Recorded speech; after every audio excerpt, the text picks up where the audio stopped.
Welcome to the Vibe Broken Arrow. My name is Aaron McCulloch. I'm the Communications Director for the City of Broken Arrow. And with us today is Solid Waste and Recycling Director, Jerry Schuber. I almost called you Dr. Schuber for some reason. I don't know why. Dr. Trash, I guess. I don't know. Well, I was going to say, as a father, I think I'm contractually obligated to tell a bad dad joke. So let's talk some trash today. All right, let's do it. Let's do it. I'm ready.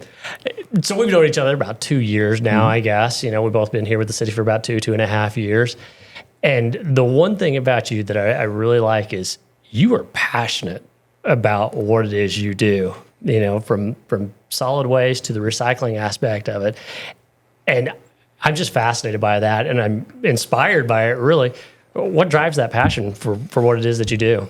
I've been doing this for 30 years, which is funny because you think at 30 years I would be out of that passion or at least completely dry in that riverbed, right? Absolutely. But the funny thing is it's an ever-changing business. It's Groundhog Day, don't get me wrong. Every day is the same day. The garbage is out, the recycling is out, we got to get it done, handle the customers.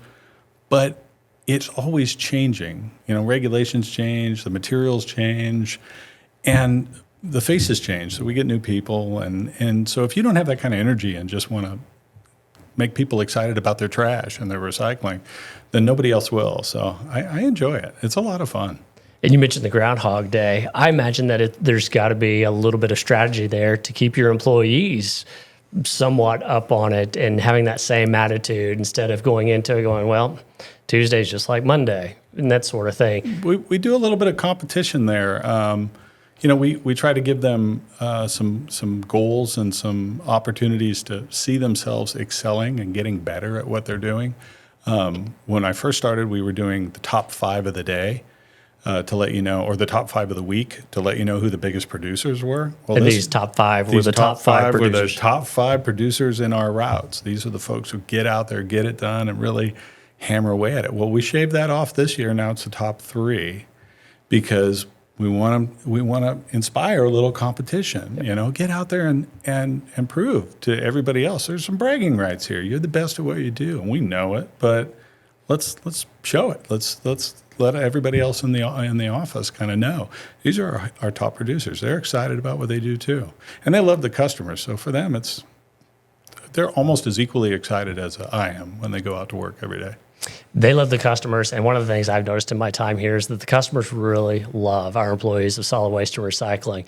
You know, I think back to some of the times whenever you've had to adjust schedules, whether it's in the summer because of the heat or whether it's in the winter because of the icy roads and that sort of thing. We've explained to them, here's what we're having to do. We know that this is an interruption to your services, and we appreciate your understanding. You know, we have to really look out for the safety of our employees. They completely understand, and the response that we get back is absolutely do what you need to do. That's got to feel great.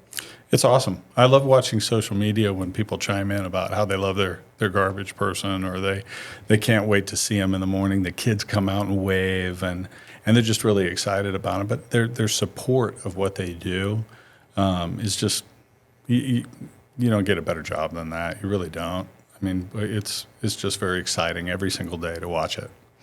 And many of them go above and beyond. We had a cool story. Your team had a cool story with one crew, 2 or 3 gentlemen helped a woman who had been overcome with some breathing issues or something like that. Yeah, she had taken off her oxygen to go run outside to take the trash out.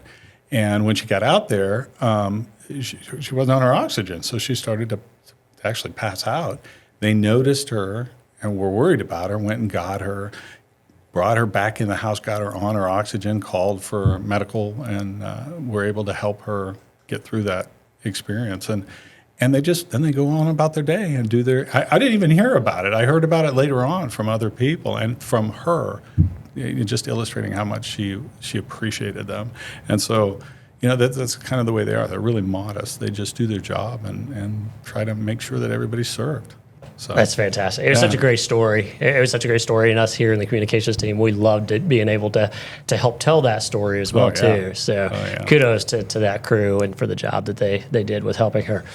Now, we were in a meeting the other day, and you talked about contamination rates are kind of increasing citywide there. we've only been doing recycling here in the city for 5 years, I think is what it is. So we're still in our infancy when it comes to recycling and just knowing what to do.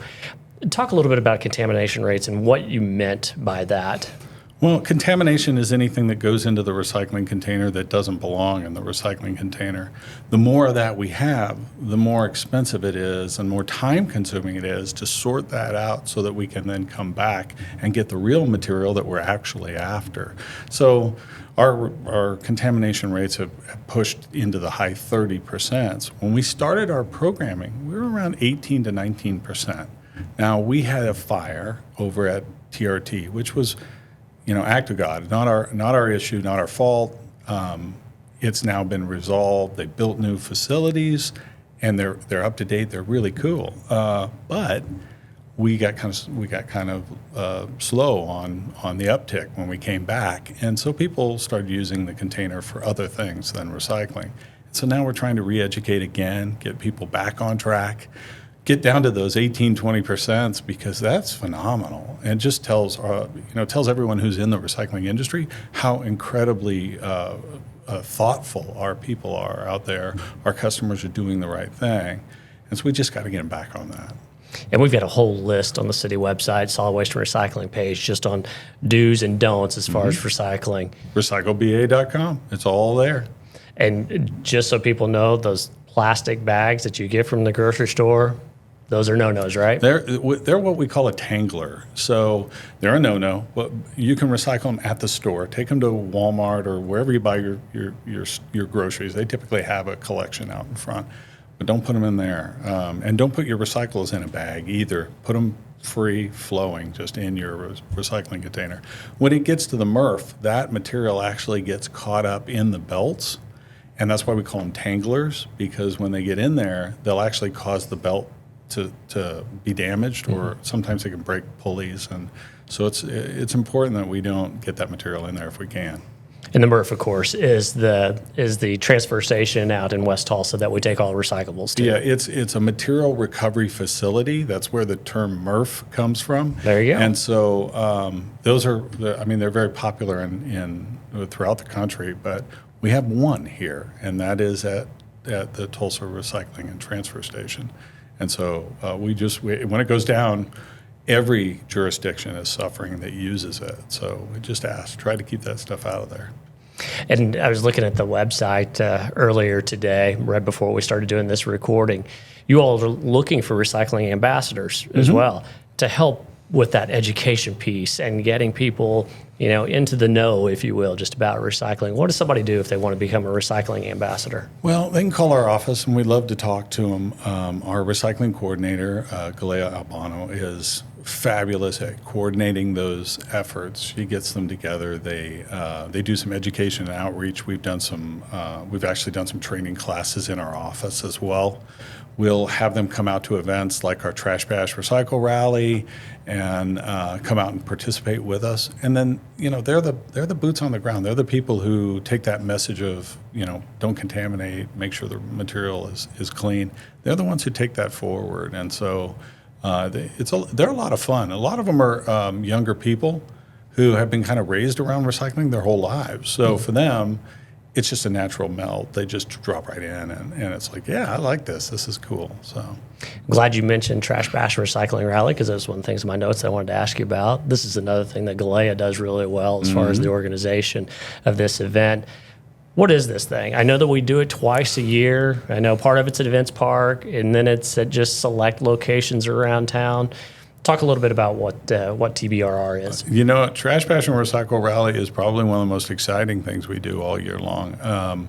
We actually received an award from Keep Oklahoma Beautiful last year through our affiliate, Keep Broken Arrow Beautiful, for our efforts in some of these areas. We actually, what we do is we have these hard to recycle items that we all have at home, right? Batteries and sharps, needles that you may be diabetic and you save them all year long. You need a place to take these things. Medications you don't want your kids to get to, right? You need a place to drop them off. So we take these items that are hard to recycle, and we have this recycle rally where we, out at the events park, we have a line. You come in, as long as you're a customer within the Met region. So it doesn't even have to be Broken Arrow. If you live in the Met region, come in, you bring in your information, we find out what you've got, we send you through the line, and then you're able to just recycle it for free. Now, we don't take things like paint or hazardous waste, but we take things like ammunition. We took fire extinguishers last year. There's a whole list on our Recycle PA page, and we really do everything we can to try to open up that opportunity to people so that they don't have to put it in their trash, because that's what we're avoiding, right?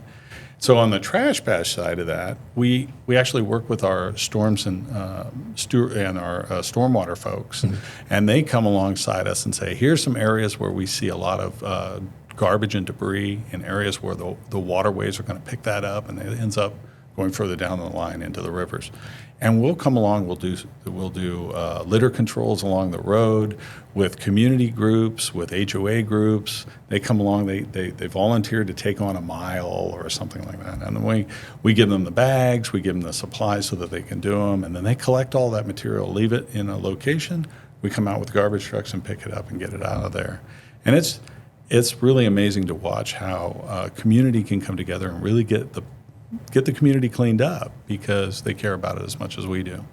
Yeah, I've had the opportunity the last couple of years to go out and get video and pictures of folks doing the trash bash and going out to the recycle rally as well too. But just seeing those folks and having that pride in their community and that beautification effort, it just really hits home. Yep. And just seeing those folks really just wanting to make their city makes you better. love where you live even more. Absolutely. Yeah. It's just fantastic. Now, you mentioned Recycle Rally. It's free, but there are some items that do cost if they want to drop them off. That's correct. So if somebody wanted to bring in a television, for let's say, there's a fee that goes along with that, and like computer monitors, I think. Computer as well. monitors, any CRTs, any televisions, because the components they actually have to be taken apart before they can be recycled, and so there's fees to those things. And we keep a complete list, recycleba.com. We keep all of our lists there for what materials are acceptable and what has a cost to it. We get a lot of people who show up and go, well, no, I don't think there's a cost. For that, there is a cost. So, but at least it's not in the landfill. It doesn't end up on the side of the road, and it doesn't go into a container where it doesn't belong. So. That's right. And this is all in an effort, again, to help reduce some of those contamination rates. Absolutely. And we partner with other groups as well. So we have the Keep Broken Arrow Beautiful, which is a huge partner for everything we do. And then the Met comes alongside us, and they help us. And then we have community partners who are doing business in the city, like Green Country Collections. They come along, they help us as well. We really, this is a community project. It's not, I'd love to say Broken Arrow it's us, we do it. But we are really working within the community to make sure that this is a community project and that everyone gets some credit for how hard they work, because they really put a lot of effort into it. And we're really proud of them. Absolutely. Yeah, it really is a nice show of force, if you will, for those folks who really want to beautify the city. Let's move over to some other things that you're working on as well, too. You're in about the fourth or fifth month of a green waste pilot program.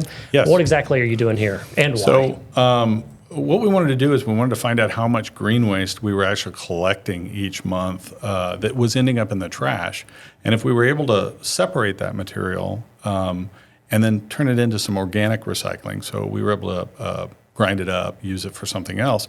First, the first thing you have to do is you have to know how much you're dealing with. So in the pilot, what we were doing was we were collecting all of the green waste separately to try to find out what are we dealing with and how do we get our arms around it, right? But I love Father's Day like any other father, but thanks to the storm, that kind of got knocked off its axis a little bit. And so we ended up doing the remainder of that term in nothing but green waste collection just to get caught up on the storm debris. And I'm proud to say that we were able to do that within 30 days between us, streets, our emergency operations groups. It was just a great team effort, and we were able to get done by July 20th. So we haven't gone back to doing the green waste pilot because now we're just trying to get back on top of all of the other things that we fall a little behind when we pick up a special project. So do you think that's something that you'll go back to, the green waste pilot program? Or have you collected enough data, do you think? I think we've collected enough data at this point because September and October, it gets kind of slower. Everybody knows you're mowing your lawn constantly. It seems like every other day you need to mow your lawn around here during the summer when we have a lot of water. So I think we collected enough data that we could probably say, here's the percentage. And right now, the ancillary numbers look like about 7 or 8% of our waste stream is nothing but green waste. So if we were to take that 8% and get it out of the stream, that's that much less we're getting into the landfill. And that's ultimately the goal, is to try to help us divert as much product as we can from the landfill. And that's what I was going to ask too, so you don't have to take that to the landfill. What can it be done with that green waste? It's funny. There's a lot of different organic programming that different agencies are working with, and it depends on where you're from, but this is green country, so we are always going to have green waste. The best thing to do with it is to find a way to do some sort of grinding with it and then turn it into a mulch. And that mulch can be, currently we're partnered with Tulsa, who does a mulch and green waste site where they grind that material. It's free. You come out and they provide you with green waste mulch. Just load up the back of your truck. Load up the truck and off you go, right? So there's no reason that if we weren't able to find the space and the ability that we couldn't maybe build something like that ourselves. Those are future casts, but it's definitely something that helps us avoid getting at the landfill. So, which is fantastic. Talking about the landfill, let's talk about some dump days here. Oh yeah, you're changing things up a little bit, and from our conversations, you've seen where this change is based off the needs of our customers. Mm-hmm. What are you doing? So we're customer driven. I don't think anybody here would ever say that we don't care first and foremost for those customers. And so one of the things that we've noticed is that the customers kept coming back and saying, "I love the free dump day." But you always have it in it's nasty weather and it's raining, it's sloppy on the landfill, or I can't make it, and it just feels like I don't get the opportunity, and I really wanted to participate. And so we took that to heart, and we started to realize that it would be just easier for everyone involved if instead of a free dump day, we were able to give people a couple of certificates a year where they could pick the day and go out to the landfill at their leisure when they wanted to, on a great day where it's sunny, right? And so essentially what we've done is we've created a certificate program where starting next year, we'll actually be able to provide customers who come in and ask for a certificate, a couple of certificates a year, and they'll be able to go out to the landfill and drop their material and at their leisure. And we won't have to staff it with people standing up there waiting for people, and all they'll do is provide the certificate and they're ready to go. So I can't wait for that. Yeah, there's a lot of customers who are really excited about that because they miss the date. Something else goes on those days. So. Absolutely. I can't tell you how many times that free dump day has come along, and about a month ahead of time, okay, I'm going to take advantage of cleaning out the garage, this, that, whatever. But then I've got kids' activities, whether it's soccer or volleyball or whatever, or maybe it's just going to an OU football game. Because those days are always on Saturday during football season. It's not very conducive to schedules. And so I'm really looking forward to being able to do this in the spring and just it doesn't have to be a Saturday. Yeah. That's even better. It can be on the day of your choosing. So you want to go after work on a Monday and you've got your certificate, you just head on down there and you're good to go. You provide them the certificate and you go dump your stuff. So, yeah, it really does make it more convenient for the customers. And that'll be next year, and they'll just call your office, I guess. Yeah, they just call the office, the solid waste office, and we'll have a checklist for the customers because you have to be a customer of record for you to be able to do this. Mm-hmm. And then you just get your certificate and come on down, and we'll provide you that, and you take it out the landfill. They have the same number on file, and they mark it off. We got you. So when it's time to launch this program, we'll put this out on social media. We'll put it on our website. We'll let the community know, our customers know that now's the time. Give us a call and come get that. We're actually going to also provide a flyer at the last event, which is at the end of October. October 29th is our last free dump like we've normally done it, where we have people come out, and there's a long line. and we'll have someone there who's actually handing flyers to everyone as they're signing them in, so that we've given as much advance notice, especially to the people who are taking advantage of the program now. So we want to make sure everybody knows. So social media, getting it in their hands, and just really trying to serve our customers at the highest level we can possibly do. I have to believe this is going to be a pretty popular change. I think so too. Something you did this summer, your team did this summer, was you introduced Braille stickers to place on the recycling carts and the trash carts.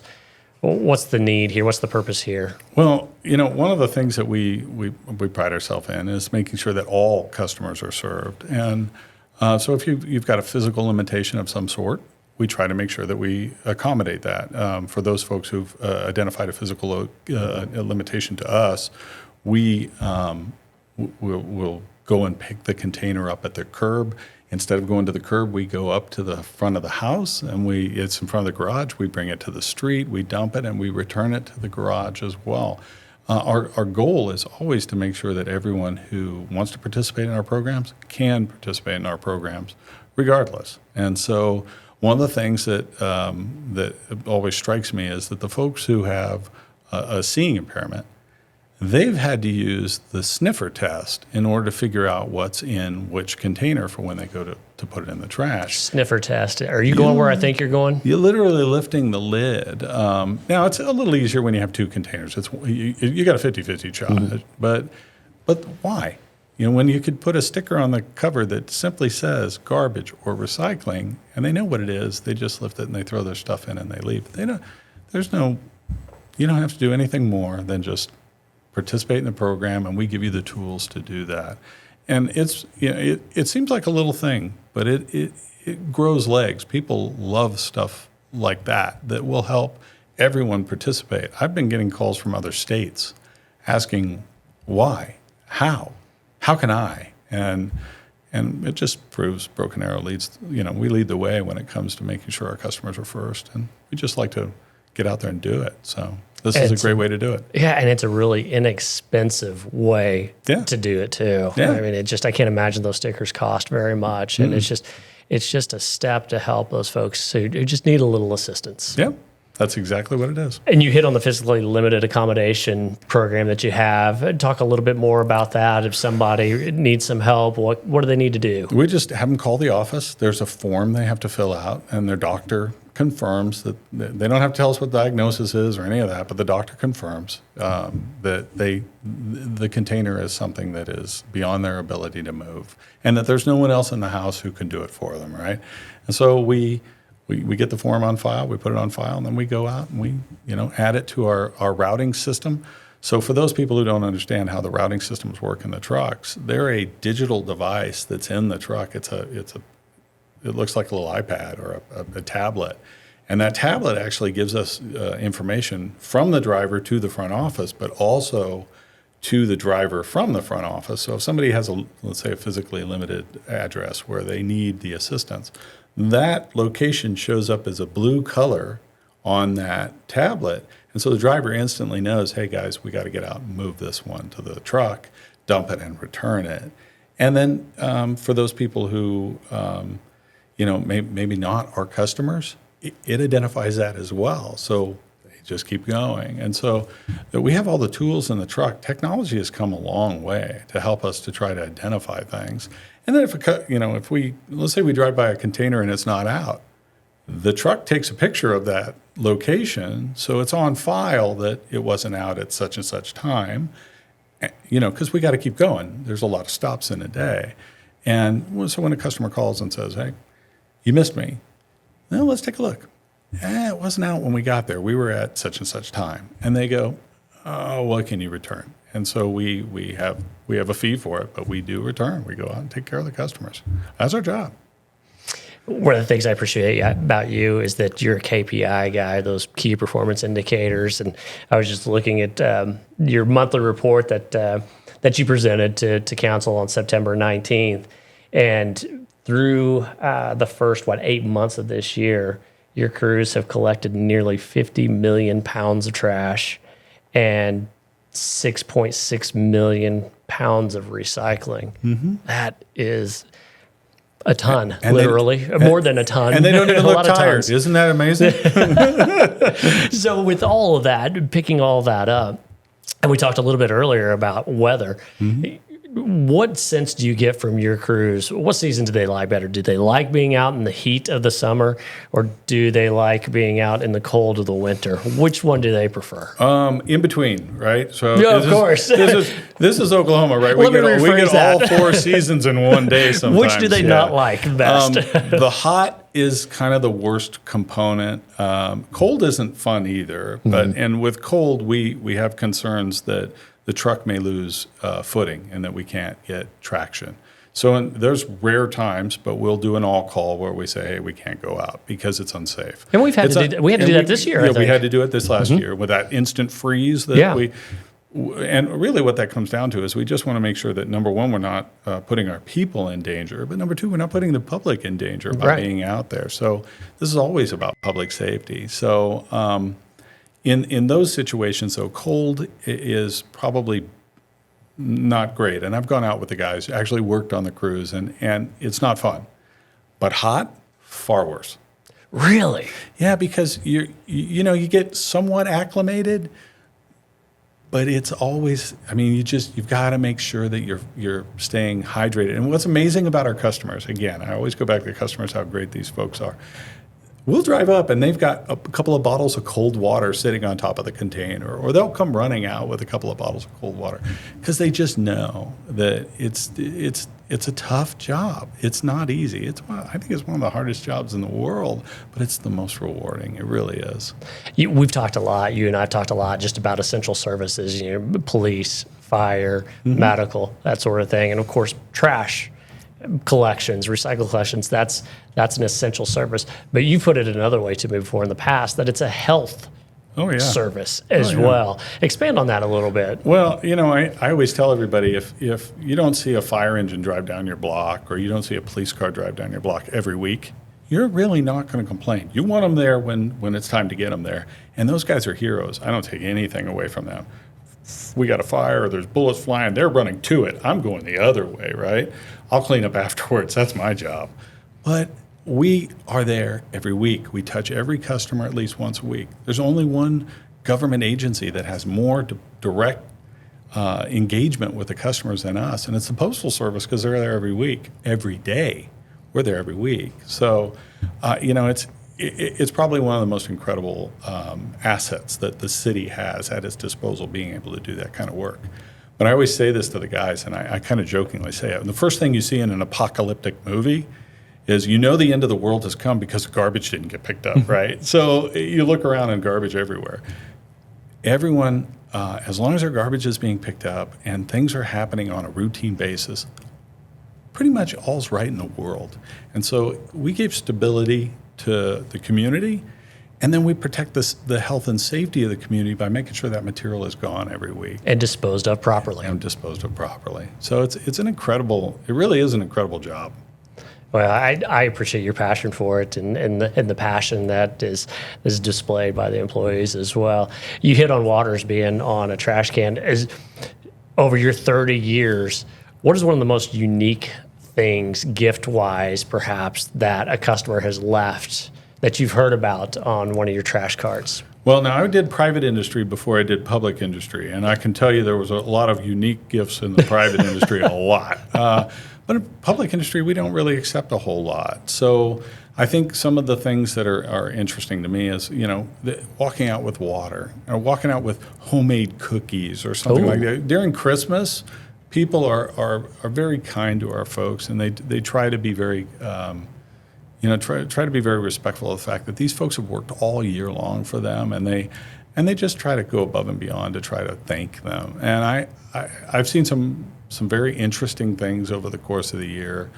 I think the most interesting of all, though, and I give Broken Arrow a huge amount of credit. Now, the jurisdiction I'm from before was a lot larger. This one is a little bit smaller.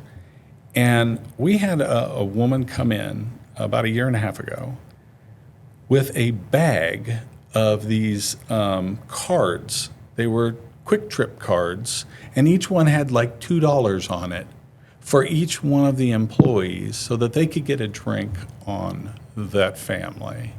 And it was just, I'd never seen anything like that. That's amazing. I mean, to me, I was like, I don't know what to do with that. I don't know how to process that. But the outpouring of love and respect and kindness towards our people is reciprocated by the way that they act, And so it's amazing to watch. It's an incredible place to be. It really is. It really explains why you love it. Love what you do. Oh yeah. And I didn't even take a card.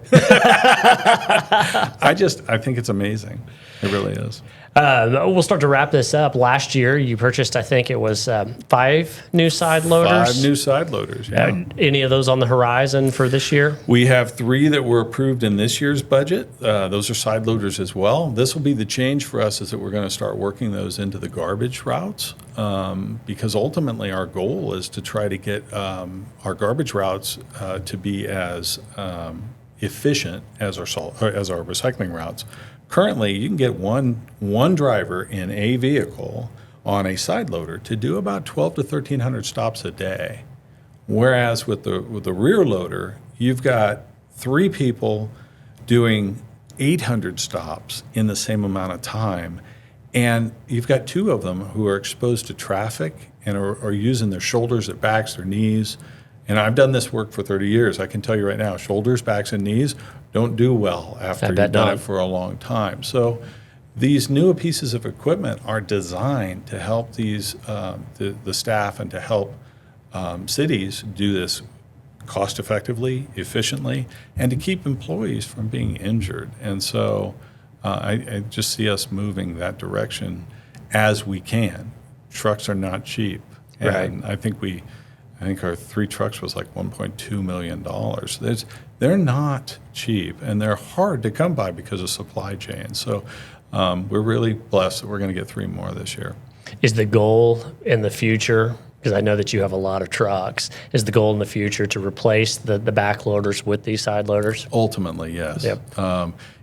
But because of the cost of the vehicles, it's a long-term goal. Cost of the vehicles, supply chain, everything in between. I can understand that. And there's training. So as somebody comes off the front of a truck where they're driving on the left side where we all drive, now they've got to learn to drive on the right side. And they also have to be running an arm with they've got a joystick in there. So they're running this arm, picking up the material.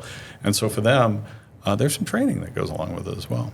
And that arm on those side loaders, that's why we strongly encourage folks to place their carts, 3 feet apart? 3 feet apart, wheels against the curb, not up on the curb, but against the curb.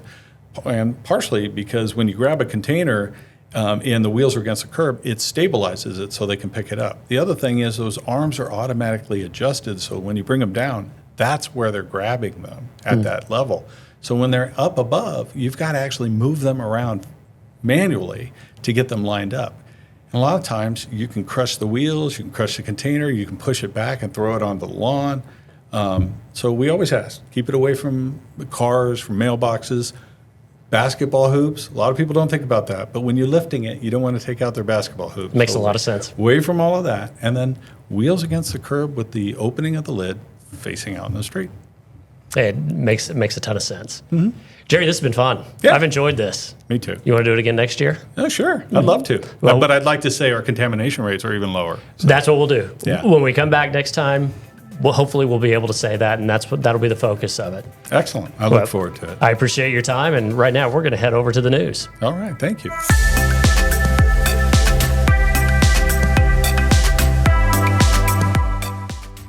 Hey everyone, my name is Jordan Kuckler and I'm here with Lisa Jones, and this is the news section of the podcast where we kind of just break down a few things that happened recently and also look ahead to a couple of the events coming up in the coming months as well. So to kick things off, Broken Arrow recently received another national recognition from livability.com as being the 8th best place to live in the Southwest. And this isn't the first time we've made one of their lists, and I think back in June, if I remember correctly, we made their top 100 best places to live in the U.S. list, which was pretty cool. And it just goes to show that, Broken Arrow is thriving. We have those big town amenities while still keeping that small town feel. And that's a phrase that many people use around here is why they love it so much, is because they can kind of get the best of both worlds. And for me personally, I love it, even though I don't live in Broken Arrow, but just working here, I love how you do see those, the big town feeling in some certain areas while keeping it small and chill and relaxing. And I love that about Broken Arrow. So We're small enough to serve you. exactly. Small enough to know you, big enough to serve you. I love it. Yes. So again, it just goes to show that Broken Arrow is really, truly a great place to work, play, and live. Absolutely. So, yeah. We love it here. Yeah, we do. I've lived here for 12 years, I think, now. Okay. And I love it. Highly recommend it. Definitely. Also, did you hear that we're getting something new in the horizon of Broken Arrow? A new water did. tower Yes. is coming to South Broken Arrow. It'll be a ways off, but we wanted to let you know so that if you wake up one morning and look outside and there's something giant out there, you'll know what it is. It'll be at New Orleans and Lynn Lane, and water line work has already begun in the area. It's going to be 187 feet tall, and the bidding process should begin early next year. According to speaking of growth in the city, according to the 2020 census, the city's population grew almost 20,000 people. That's crazy. In the last decade. So keeping up with that infrastructure is crucial. It's very important. Absolutely. So this is one of those steps. Yeah, I love it. And again, we're constantly just so many things are popping up in our city, and even if it's from a small thing to a big thing like a water tower, like there's just in every corner there's something going on. It's Absolutely. just so cool to see. Now, we got a couple events coming up. First one we want to talk about is Hops, Bops, and Bites, previously known as Hops and Bops, I believe. So the new name change there, but it's the same event. Basically, it's happening in New Orleans Square on October 7th from 5 to 10 p.m. And you can come out and just try out a bunch of craft beers, wines, tons of food, music, live music as well to dance to. And if you're familiar with Scott Fest or Oktoberfest, this is right up your alley. So we encourage you all to come out and bring the friends and family and just enjoy your time out there, and it's a lot of fun for sure. A shout out to our events crew who do a phenomenal job of putting everything together. Absolutely. And then later in October we got the Trash Bash and Recycling Rally coming up, and that is October 21st, and it's just that event where you can come by and bring those hard to recycle items through. It's a drive-through drop-off event, and you can bring items like electronics, sharps, batteries, just any of those hard to recycle items that are taking up space in your home. So again, if you have those things, we encourage you to come out and drop them off. And it's also a great opportunity to volunteer. Yes, I know they are looking for volunteers now, so our website has all that information. You can go there and apply right now if you'd like. Get out there and pick up that trash. Yes, and then just to kind of close things off, just wanted to throw out a quick mention of the Safety Spectacular at the end of October. Again, it's another massive event. I know thousands and thousands of people come out, and we encourage the kids to dress up in costumes. I think they do a costume contest every year. Tons of candy, food, music, all the great things that you'd expect at an event like that on Main Street. And again, a shout out to our events coordinators and the police department for putting this on, because they bring thousands and thousands of people, and it's crazy to see that. Yeah, and again, it's one of those big town feelings in a small town area on Main Street, and it's so cool to see. Love it. Yeah. Great community. So anything else to throw in there? I think that's it. Great. Well, that breaks it down for the news section, and now we're going to throw it over to Aaron McCulloch and City Manager Michael Spurgeon for Rounding Third.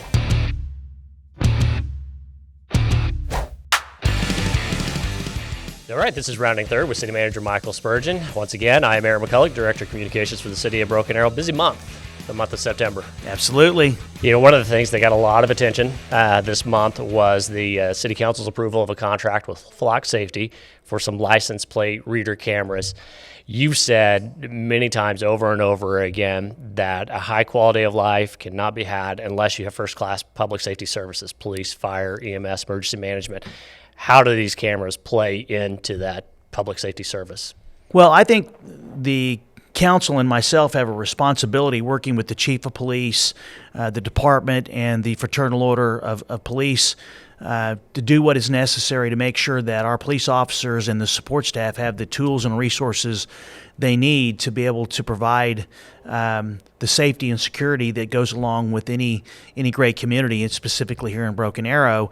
And part of our responsibility is for the chief and myself and his team of internal leaders to constantly be looking at the technologies that are out there that help keep our city safe. And it's been proven that the flock cameras that the city council approved, about $18,500 for a 1-year contract to lease, is another tool that can effectively help the police department keep our community safe. These are not facial recognition cameras. These are cameras that focus specifically on license plates. And what happens is, if in fact a vehicle comes back, there's a hit on the cameras about a vehicle that was in question, maybe involved in some type of criminal activity, we verify that that is actually the vehicle that was involved. And then the supervisors make a determination about what the next steps would be, which normally would be to try to find that vehicle if it's still in our city and go and take the appropriate actions to talk to the folks in the vehicle to determine if there's additional need for some type of policing action. And there was an incident just in the days after, maybe even the day after City Council approved this contract, with something that happened in a community nearby. Well, there was, and it's ironic that it happened the day after the council awarded this contract in a neighboring community. The flock camera had a hit on a vehicle that it was verified. That vehicle was involved in, I believe, was a quadruple homicide in Illinois. And they stopped that vehicle, and I understand from what I read is that the two occupants of the vehicle ended up taking their own lives, and I believe one of them was a suspect involved in that quadruple homicide. So right there you have the technology that's helping keep that community safe, and we believe that these cameras are going to continue to make Broken Arrow one of the best places to live because our police officers have the best technology and the personnel to be able to keep us safe. So council approved a 1-year contract, about $18,000, somewhere around there. There's a 60-day pilot period. There's going to be 5 of these cameras, and they're going to be placed strategically around the city of Broken Arrow. So yeah, I'm very excited about it, and I applaud the chief and especially Captain Brandon Teener, who did all of the research. And there was a very lengthy discussion about the cameras before council made that decision, and I applaud the council for their deliberations on this matter. something else that the council approved this month in the 2 meetings. We purchased some vehicles for the upcoming microtransit program. We're still a little ways away, but this has to be pretty exciting. This is another service that we're going to be providing to the public. They did. The council approved the purchase of 4 vehicles in connection with our upcoming transition on how we provide public transit services in Broken Arrow. As a larger community, there are better ways than we are currently doing it now with the traditional busing routes. We'll continue to have a couple of routes for those folks that utilize a service to go downtown, City of Tulsa specifically, but I believe that we have a responsibility as a community our size to look at what ways would help make sure those folks that need public transportation have it, and going to a micro transit program. And the pilot program right now is still on track to get started in the first quarter of 2024, so I couldn't be more excited with this purchase. This is a great program because one of the things I really like about this is there was a lot of time spent working with the community and getting their feedback and what it is that they felt they needed. So it's going to be really nice to see this come to fruition based on that study and all of those town halls that we had. I'm really looking forward to this one.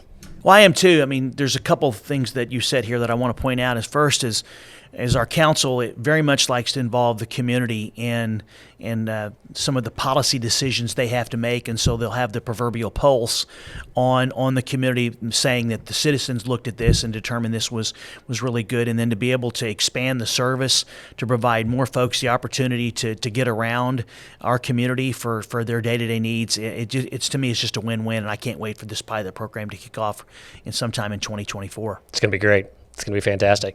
So folks have noticed some waterline work going on in southeast Broken Arrow. Council also approved some funds for a new water tower out there. I think it's going to be in the intersection of Lynn Lane, New Orleans, northeast corner there. What can you tell me about this? Well, once again, I mean, we're not, when you're talking about the delivery of water, there is the production of water from our water sources, and then we distribute that water into our lines. And part of that is making sure we have an adequate supply to all parts of our community, and also keeping pressure on the system so when people turn on the faucet or the shower, is that they have the correct amount of pressure for whatever it is they're doing. And a part of that is having water towers strategically placed throughout the community. And I'm pleased to announce that the council awarded a contract about $6.5 million for an elevated storage tank for water, about 1.5 million gallons. It's going to be placed on the northeast corner of Lynn Lane and New Orleans. If people envision the water tower that is at New Orleans Square, it's going to be similar to that. And it's just going to be a very important infrastructure project that's going to continue to make sure that we have great water pressure and supply to the south part of our community, which is actually one of the areas that's really growing right now. We need to make sure that we're prepared for the growth, as well as maintain great pressure for those folks that have service right now. And so we'll start seeing that water tower sometime in 2024. I think right now they're still in the design process, and so we'll be seeing that sometime in 2024. It's actually pretty cool to watch a water tower, an elevated water tower, go up, and so maybe we can do something that the public can see exactly what the construction look like as they move to the top of the tower. I agree with you. You know, there was a lot of conversation going into the meeting about, I think it's called a composite or something like that, water tower. And so I did a little Google search and found some videos to see how the column is concrete, and then to see the storage tank just kind of going up. If you get a chance, Google it. And those are some really cool looking videos. And yeah, I think there's going to be some opportunities there for us as well too. I agree. So, you want to talk about the bond sale? Bond sale. The next series of bonds that'll be sold for the 2018 bond. Council approved that. So we're looking at October 17th during the next public meeting of the council. There are 27 projects, 15 of which are transportation. Total of $35 million. There's a couple of projects on here that the widening of Washington from Lynn Lane to 23rd, the widening of Midway between there at Houston, sidewalk improvements, innovation district improvements. I mean, just all kinds of stuff. The construction of Central Park Rose Garden. You love general obligation bond capital improvement projects. I say this tongue in cheek, but when I see $35 million approved by the council for projects the voters approved, the first thing I think of is orange cones. And I do, because I know that those orange cones are going to require a little bit of inconvenience, but they're going to result in the improvement of infrastructure, which is our responsibility to help maintain a great quality of life. And in order to do that, you have to widen roads to accommodate the traffic that is going to and from or within your community. Secondly, is that if you want to maintain an ISO rating of 1 for our fire department, you need to have the state-of-the-art equipment. There's going to be the purchase of fire trucks here. There's also a number of parks and recreation projects are going to be here. There's other public safety type projects, stormwater. Our folks in our community are always concerned about stormwater, so there's some projects for stormwater. But it's just another demonstration of the importance of the voter approval of general obligation bonds, because it is the only way that the city can afford to be able to complete the type of improvements. And this is a part of the 2018 bond package where the voters approved almost $211 million worth of projects to be completed. And I'm excited to say is with the growth we've had in our community, we've been able to sell that package early. And so the folks probably later this year, definitely next year, are going to be hearing a lot from the administration and the council about the next bond package we're going to be voting on, which is going to be sometime in 2026. Yeah, you mentioned that during the meeting, the last meeting in September, that instead of 2028, it looks like we're going to be doing this in 2026. That speaks a lot to just the growth of the community and the buy-in from the citizens here. Well, it does, and what I'm most proud of is that the voters have supported the city's initiative. There were 6 propositions that were approved in 2018, and they were all approved overwhelmingly for many, many different capital improvement projects, approximately 100 or so, I believe. I'm excited because the voters are going to get a chance to look at a package that could be much more than the package we approved last year of $211 million. It's going to be full of so many transportation projects, but there's also going to be the expansion of city facilities potentially. Just like we did with the microtransit, I want to announce that the city is going to be putting together a committee of council members and folks from my office to do a survey of the community that will come out probably right at the beginning of the year to actually ask the public what their top priorities are, because the staff is going to be looking at projects they would like to see in all their respective departments.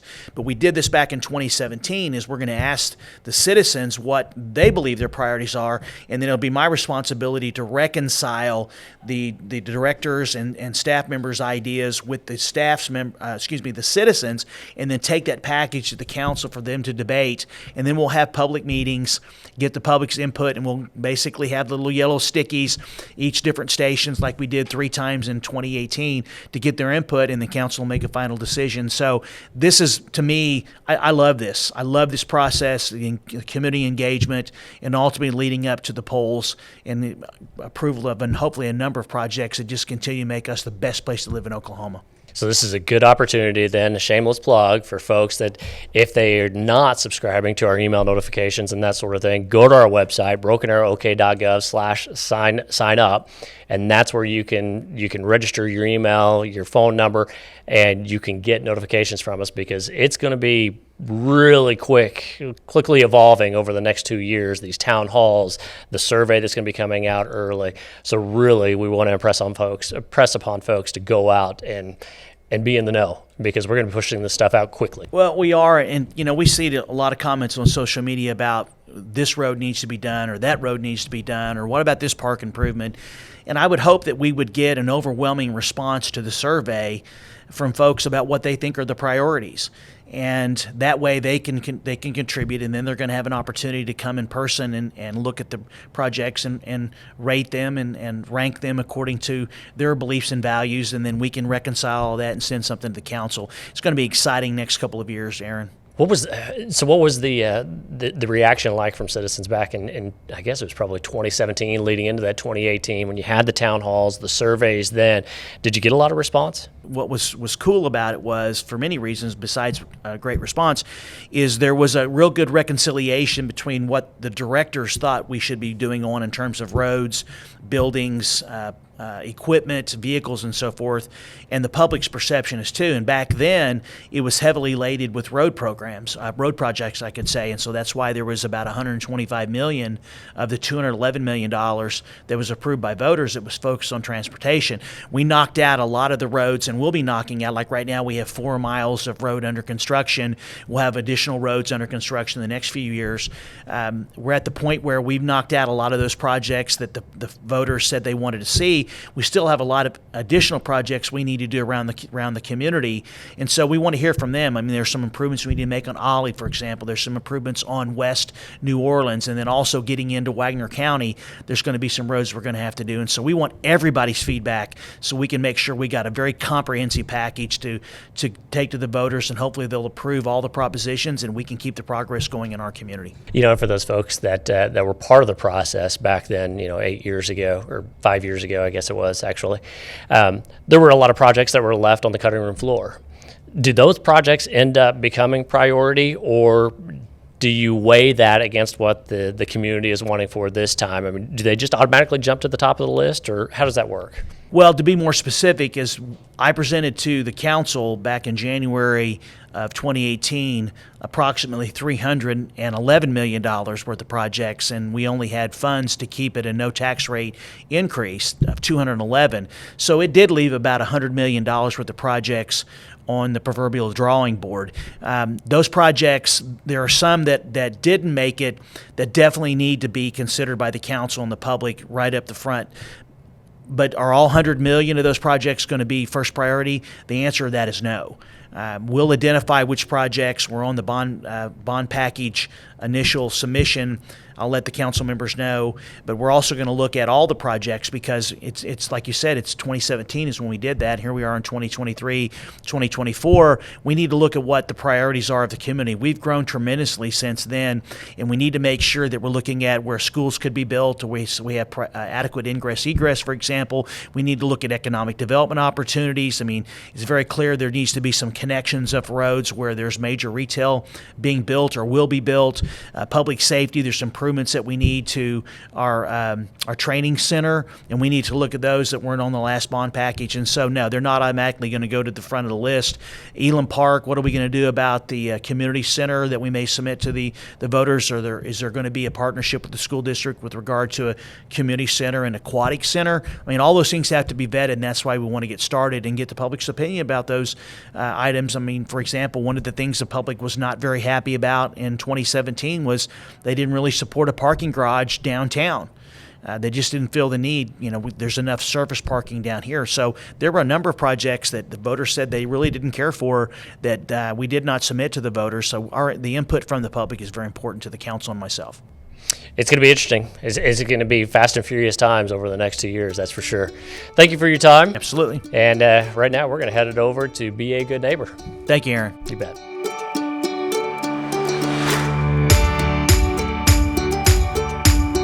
Hey everyone, this is Be a Good Neighbor. I'm Aubrey Cease, I'm Mike Godfrey. and we're going to talk to you today about some awesome things going on around town. There's a lot of awesome things going around town. What do you have for us today? Well, I actually have something kind of related to the Broken Arrow Fire Department. Okay. As you know, we recently passed the 22nd anniversary of the 9/11 attack, and every year on that anniversary, a lot of first responders around the country will commemorate that by ascending and descending some flights of stairs to recognize the first responders on that day in New York City. So recently, the Broken Arrow Fire Department, a couple B shift crews got together and they descended 110 stories in the Broken Arrow Training Tower in remembrance of those lost on 9/11. So just to put that into perspective, that's about over 27 times up and down the tower that they reenacted. So I thought that was pretty cool. That is pretty cool. It's an event that happened in our nation's history, and a lot of first responders gave their life to save others. And for our first responders in our city, just to bring that to a memory and to honor them, for them to do that, I mean, I've been out to the training center and I've had the opportunity to try on their gear, and I don't know if I could do that every day. It's heavy. They have to protect themselves with the coats and boots and pants for all the fire protection. Plus, they have oxygen. So for them to go up and down, up and down, up and down, it definitely is a workout. Definitely. I think it's a great way to honor those who gave their life that day and many of those who stepped in to serve. Absolutely. What do you have for us, Mike? Well, the city, workers in the city participated in United Way's Day of Caring. And what that is we partner with the United Way and it gives the opportunity for city employees to make a difference in the city where they live. So we had the opportunity, and both you and I actually participated along in this, but we had the opportunity to help out the Salvation Army here in Broken Arrow. And they had a lot of work that they needed to have done as a community center for our youth. One of the big projects that we were tasked with was, we did a lot, but painting their gym. We spruced up their swimming area. I didn't know they had a pool there, actually. Yeah, they have awesome. a pool. Spruced up this the pool area and then the computer room as well.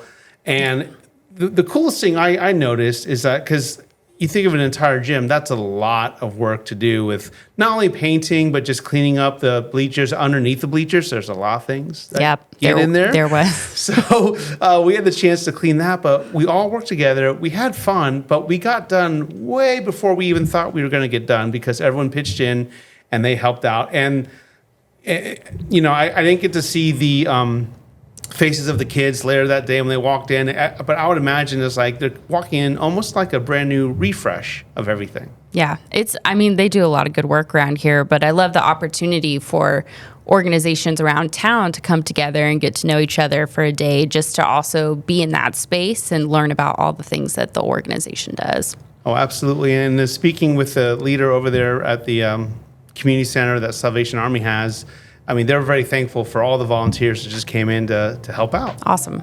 So that wraps up our segment for Be a Good Neighbor. And if you have any stories to share with us, please feel free to reach out to us via our website or social media. We'd be happy to talk about it. The Vibe Broken Arrow is produced by the City of Broken Arrow. Thank you for listening.